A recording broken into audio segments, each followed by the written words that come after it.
இப்போ நம்மளோடது சப்ஸ்கிரைபர்ஸ் சமையல் அப்படின்னு சொல்லிட்டு புதுசாக நம்ம ஒரு சேனல் ஆரம்பிச்சிருக்கோம் இல்லையா? அதில் முதல் வீடியோ மைதிலி வாசுதேவன் அப்படின்னு சொல்லிட்டு ஸ்ரீரங்கத்துலேருந்து மாமி போட்டிருந்தா. நம்ம மதுரையெல்லாம் அதை லட்சக்கட்டை கீரை அப்படின்னு சொல்லுவோம். அந்த பக்கம் திருச்சி தஞ்சாவூர் பக்கம்லாம் அதை சண்டிக்கீரை அப்படின்னு சொல்லுவாள்.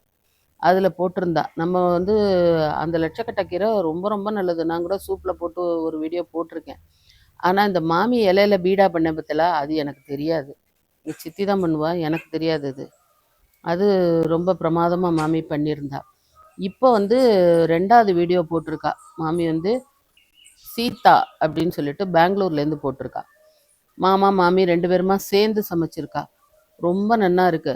அது இப்போ முதல் வீடியோ பார்த்தேன்னா நல்ல இரத்த விருத்தி, நோய் எதிர்ப்பு சக்தி, அந்த மாதிரி சத்துக்கான வீடியோ போட்டிருந்தா. இப்போ மாமி என்ன போட்டிருக்கா அப்படின்னா, இந்த மெனோபாஸ் வருது பார்த்தலா, அந்த சமயத்தில் சாப்பிட்றதுக்கு இது வந்து ரொம்ப பெஸ்ட்டு.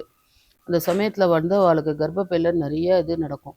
பொதுவாக உங்களுக்கு மெனோபாஸுங்கிறது ஒரு 51 வயசு தான் வந்து ஆவரேஜாக சொல்லுவாள். அதில் முன்ன ஒரு 3 வருஷம் இருக்கலாம், பின்னாடி ஒரு 5 வருஷம் இருக்கலாம். அந்த மாதிரி உங்களுக்கு ஆவரேஜ் வந்து 51 வயசு. அதனால் இந்த ஒரு 47 அந்த இதுலேருந்தே கொஞ்சம் கஷ்டப்பட ஆரம்பிச்சிருவாள். அதுக்கு வந்து இது நல்ல பெஸ்ட்டு மெடிசன். அதுக்காக டெய்லி ரெகுலராக பண்ணி சாப்பிட்லாமா அப்படின்னா, நான் எப்போவும் உங்களுக்கு சொல்கிறது தான், அந்த கசப்பு துவர்ப்பெல்லாம் ரெகுலராக தினம் பண்ணக்கூடாது. ஒரு வாரத்துக்கு ஒரு தடவை அந்த மாதிரி தான் பண்ணி சாப்பிட்ணும். அந்த மாதிரி இதை பண்ணி சாப்பிட்லாம். ரொம்ப பெஸ்ட்டாக மாமாவும் மாமியும் நன்னா பண்ணியிருக்கா. ரொம்ப நன்னா இருக்குது. நான்லாம் யூடியூப் ஆரம்பிக்கும்போது பார்த்தீங்கன்னா நமக்கு இத்தனை வியூவர்ஸ் அது இது இதெல்லாம் கிடையாது. இப்போ நம்ம வந்து உங்களுக்கு ஒரு பிளாட்ஃபார்ம் அமைச்சு கொடுத்துருக்கோம். அதாவது நமக்கு இன்னும் தெரியாத சமையல்களெல்லாம் சமைச்சு போடுற மாதிரியும், 2வது நல்ல இன்னும் புது விதமான ட்ரெடிஷ்னல் சமையல்கள் எல்லாரும் தெரிஞ்சுக்கிற மாதிரியும், அதே சமயத்தில் இப்போ இவாளுக்கெல்லாமும் ஒரு எக்ஸ்பீரியன்ஸ் ஆகும்.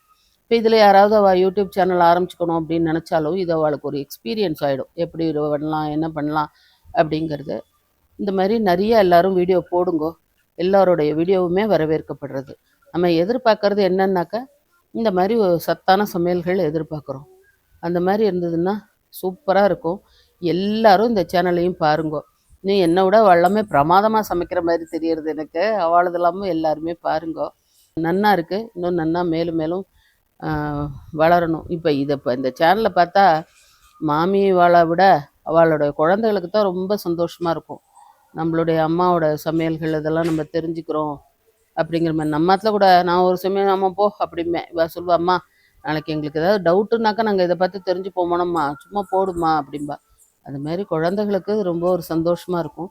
அதேமாதிரி நம்ம சப்ஸ்கிரைபர்ஸ் எல்லாரும் பாப்பா, நீங்கள் இதை போடணும். எல்லாரும் இன்னும் இந்த மாதிரி நிறைய பேர் வந்து போடுங்க.